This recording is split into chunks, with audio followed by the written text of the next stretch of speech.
मैं आप तमाम मीडिया के दोस्तों का इस प्रेस कॉन्फ्रेंस में खैर मकदम करता हूं।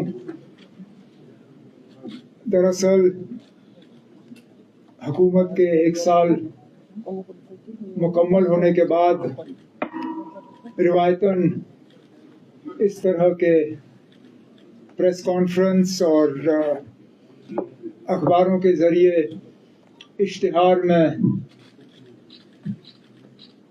हुकूमत की कारकर्दगी के बारे में एक रिपोर्ट दिया जाता है, लेकिन इस बार बड़गाम और नगरोटा के बाई इलेक्शन के वजह से ना इश्तिहार देने की इजाज़त और ना ऑफिशियल लेवल पे प्रेस कॉन्फ्रेंस बुलाने की। तो इसलिए ये प्रेस कॉन्फ्रेंस SKICC में इंफॉर्मेशन डिपार्टमेंट की तरफ से नहीं, बल्कि यहाँ होटल में नेशनल कॉन्फ्रेंस के हवाले से, सिर्फ इसलिए क्योंकि मैं नहीं चाहता था कि आप लोगों को बड़गाम का बहाना बनाते हुए हमने आप लोगों से ना मिलने का फैसला लिया। ना मैं ये चाहता था कि हम बड़गाम और नगरोटा का इंतज़ार करें और फिर मिलें, क्योंकि उसका फिर कोई ख़ास मायने होता नहीं। अब मैंने शुरू में कोई लंबी चौड़ी बात करनी नहीं है, क्योंकि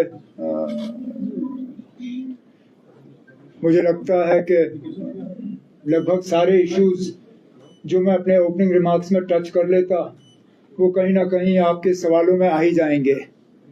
तो बजाय ये कि मैं 15-20 मिनट आपके ज़ाया करके यहाँ तकरीर करूँ, बेहतर यही होगा कि मैं तनवीर से गुजारिश करूँ कि वो आप में से एक एक को आइडेंटिफाई करके आपको सवाल पूछने का मौका दें। जिस तरह तनवीर ने कहा, आप लोग मेहरबानी करके एक ही पूछ लीजिए, और अगर उसके बाद एक राउंड पूरा करने के बाद अगर वक्त रहा तो फिर कोशिश की जाएगी कि दूसरा राउंड कर लें, लेकिन फ़िलहाल आप लोग शुरू कर लीजिए और एक एक सवाल पूछ लीजिए। सर, मेरा सवाल है, हालांकि सबका सवाल ये होगा कि जो मच अवेटेड है, जो कैंडिडेट्स अभी आपने नॉमिनेट नहीं किए तो उनका नाम कब तक जाहिर करेंगे आप? और दूसरा, जो नगरोटा बाई इलेक्शंस है तो वहां पर कांग्रेस के साथ कोई शराकतदारी हुई है क्या? वो सीटा पैकेट छोड़ेंगे? अभी तक तो एक आध कैंडिडेट के अलावा कहीं पर भी कैंडिडेट का ऐलान नहीं हुआ है।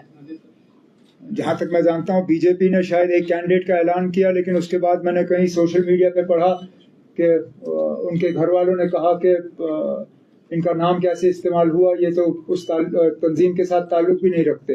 अब सही क्या है गलत क्या है वो मैं नहीं जानता हूँ, लेकिन हमारे पास अभी हैं 2-3 दिन।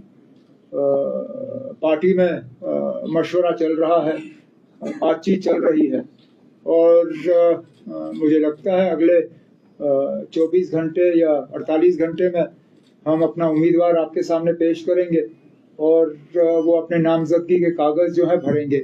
जहाँ तक नगरोटा के हवाले से आपने सवाल पूछा, ये सही है कि पार्टी के तरफ से फॉर्मली कांग्रेस को हमने अप्रोच किया है कि अगर वो नगरोटा का सीट लड़ना पसंद करेंगे तो हम सीट उनके लिए छोड़ने के लिए तैयार हैं। इस बात के बावजूद कि पिछली बार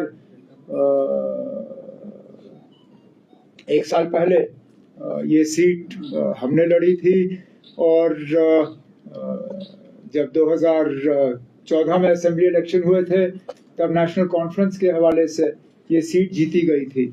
लेकिन क्योंकि हमारा अलायंस है कांग्रेस के साथ और हम चाहते हैं कि जम्मू में उनका एक अच्छा खासा बेस बने, तो अगर वो जम्मू में इलेक्शन लड़ने के लिए तैयार हैं हमें कोई एतराज़ नहीं होगा।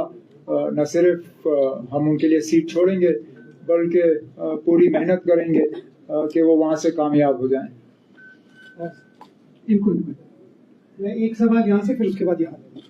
उमर साहब, 1 साल हो गया आपके सरकार को। अभी तक अगर हम बात करें जो हर्डल्स इस दौरान आई हैं उस पर ज्यादा हम बात नहीं करेंगे, लेकिन जो एक उम्मीद है जो कि सुप्रीम कोर्ट में इस पे हियरिंग होने वाली है स्टेट बोर्ड के हवाले से, क्या आपको लगता है कि जिस सुप्रीम कोर्ट ने यहाँ 270 खत्म करने का भी रोल रहा, क्या आपको लगता है कि वहां से कोई उम्मीदें की जा सकती हैं स्टेट बोर्ड को रेस्टोर करने के हवाले से? उम्मीद तो हमें करनी चाहिए, लेकिन ये भी दुरुस्त है कि जिस तरह स्टेटहुड को कहीं ना कहीं पहलगाम के साथ भी जोड़ने की कोशिश की जा रही है, वो जम्मू कश्मीर के लोगों के साथ सरासर नाइंसाफी है। क्योंकि पहलगाम में जो हुआ उसके लिए इलेक्टेड हुकूमत कसूरवार नहीं है। जम्मू कश्मीर के लोगों ने भी उसका साथ नहीं दिया। जो लोग पहलगाम के हमले के जिन पे पहलगाम के हमले का इल्ज़ाम लगा, जिनको फिर उसके बाद एनकाउंटर में मारा गया, उनमें से कोई भी जम्मू कश्मीर से नहीं था, सब बाहर से थे। तो इन सब चीज़ों को लेने के बाद अगर कि ये फिर बात आ जाती है कि स्टेटहुड पे बात करने के दौरान हमें पहलगाम के भी सोचना चाहिए, तो मुझे लगता है हमारे साथ सरासर नाइंसाफ़ी है। जम्मू कश्मीर के लोगों के साथ चलिए सियासी मैदान में जो बात हुई मैं उस पर नहीं जाऊंगा। कम से कम पार्लियामेंट में और सुप्रीम कोर्ट ऑफ इंडिया में बार बार ये कहा गया कि 3 step process, delimitation, election, statehood. उस स्टेटहुड में ये नहीं कहा गया कि कोई इफ्स होंगे, बट्स होंगे, ये होगा वो होगा। कहा कि ये 3 कदम है, 2 कदम मुकम्मल हो गए, तीसरा कदम अभी बाकी है। अब हम उम्मीद करेंगे कि वो जल्द से जल्द पूरा हो जाए और यहाँ की हुकूमत को पूरी तरह से एम्पावर किया जाए ताकि हम अपना काम जो है पूरा कर सकें। Live from JK news today, क्योंकि आपने परसों जो जम्मू में प्रेस कॉन्फ्रेंस की थी, उसमें क्रिटिसिज्म काफी ज्यादा हो रहा है मीडियर्स को लेकर, तो उस पर क्या आप कुछ डिफेंड करेंगे? क्योंकि यहाँ पर देखिए ना, यहाँ पर आपने जो इलेक्शन से पहले वादे किए थे कहीं ना कहीं उसमें ना हमने, आप हमारा मंशूर देखिए ना, हमने कहीं मंशूर में मीटर्स को निकालने की बात नहीं की ना, कहीं पे भी नहीं। और मेरा न सिर्फ मेरा अपना ये मानना है, बल्कि डिपार्टमेंट और लोगों के तरफ से भी ये रहा है कि कई जगहों पे जहां अग्रीमेंट छोड़ के मीटरिंग हुई है, वहां लोगों के बिजली के बिल कम हुए हैं।